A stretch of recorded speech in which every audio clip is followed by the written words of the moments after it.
So the Canon SL2 and the Canon M50, I was using both of these cameras and I decided to keep one over the other. I'm gonna tell you which one that was, so stay right there. You're gonna wanna see this.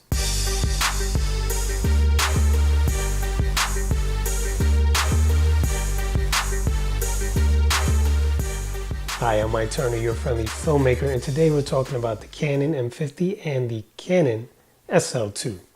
Now, both of these cameras are still fairly new. They're not really totally new anymore. Well, the M50 is still kind of new. The SL2 is a little older, but both cameras are similar. And there have been some talks that these are good vlogging cameras, and there's a lot of YouTubers that are starting to use these cameras. Now, the question is, which one is right for you? Well, in answering that, I'm going to tell you which one was right for me.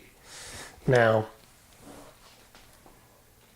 primarily, I got these cameras for traveling and also for doing these YouTube videos. I don't really use either one of these cameras for my professional work, although I was hoping that maybe one of them could kind of be a little B camera or kind of, I guess, more like a C camera, if that's even a term. So both of these cameras have a 24 megapixel sensor. It's actually the same 24 megapixel sensor. The difference between the two is one uses a newer processor, which is the Digic 8, and that's the M50, and the other one uses the Digic 7. Are you going to see a big difference in the quality there? Maybe not.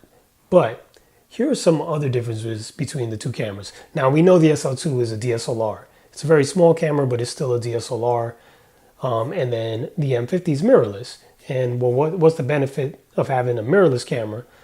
Here's the first difference. It has an EVF, which means you can look through the viewfinder while you're shooting video and still see what you're shooting. Not only that, it's an electronic viewfinder, so there's different information in there. So you can still see focus peaking, where on the SL2 there is no focus peaking, so but if there was, you wouldn't be able to see it or anything. And the main thing is you can see what you're shooting, and all the information is there. You can see histograms and all that good stuff. Anything you can see on the LCD, you can pretty much see in the EVF. That's very helpful when you're shooting video in bright conditions. So there's one difference. Another difference is the M50 can shoot 4K and the SL2 cannot. And some people don't care about 4K. And I think for YouTube videos, who cares about 4K, to be honest? If that's what your goal is, and that's all you're doing, then 4K is kind of irrelevant. But for me, because I also shoot video professionally, I like to have the 4K for different reasons. So that was a plus for me. Next, and this one seems small, but it's a big deal to me. In the M50, you can customize, I believe, up to 5 of the buttons. Here it is right here. Now you kind of know which one I kept. Uh-oh, I ruined the secret. But anyway, you know, you can customize like 5 of these different buttons. And in the SL2, you can only customize 1 button. So that right there is kind of a problem. So there's just less buttons on the SL2. Not that many, not that many less, but you can't really customize them like you can customize the M50. I find that to be very, very useful. They both have a flip screen, which is excellent, and the quality of the flip screens I think is the same. Right now I'm looking at a flip screen, matter of fact, to get my framing. Actually, I'm looking at the lens, but the flip screen helped me get my framing before I hit record. And right now I'm recording with my older Canon 70D. Another difference is, like I mentioned before, there's focus peaking with the M50 with the mirrorless camera. So that helps you get your focus a little easier. So that's a nice tool to have. Also, there's electronic image stabilization in the M50 that does not come in the SL2. The electronic image stabilization is not the greatest in the world, but if you're using something like a monopod and you just want to get a little bit of wobble out, it's helpful. I don't think it really works if you're doing like walking shots and you're doing YouTube videos, walking around. It makes your shot look like total jello, total crapola. So I wouldn't recommend it for that. But at least it's there, you have it. And of course, because like I said, you can shoot 4K with the M50, you also have a 4K time-lapse mode. Both cameras have a time-lapse mode, but you can only do 1080 on the SL2 because there is no 4K. And on the M50, you could do both 1080 and 4K time lapses, which is nice, especially if you're going to edit on a 1080 timeline. If you're editing in 4K, you can crop down. You could do pans and tilts and stuff in post. So it gives you a little bit more flexibility.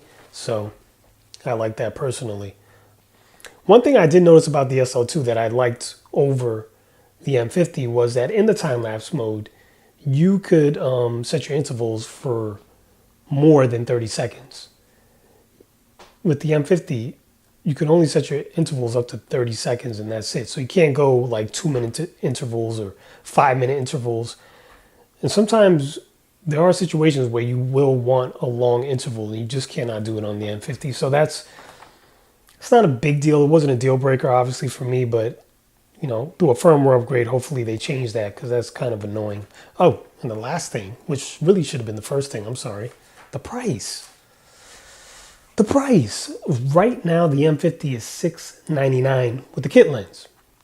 The SL2 is $599 with the kit lens.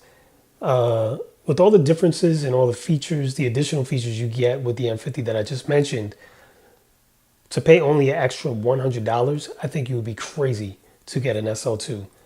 That's just my personal opinion.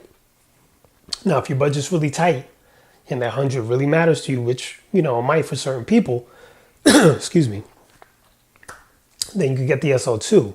But, I mean, geez, for $100 more, you're getting a lot more for your money. So I would get the M50 personally. That would be my recommendation. Also, for the photographers out there, the M50 is faster at focusing. It has more focus points. And not only that, the M50 can shoot 9 frames per second.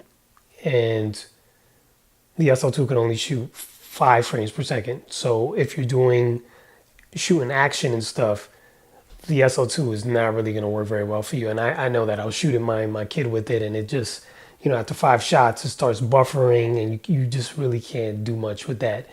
But the M50 is way faster.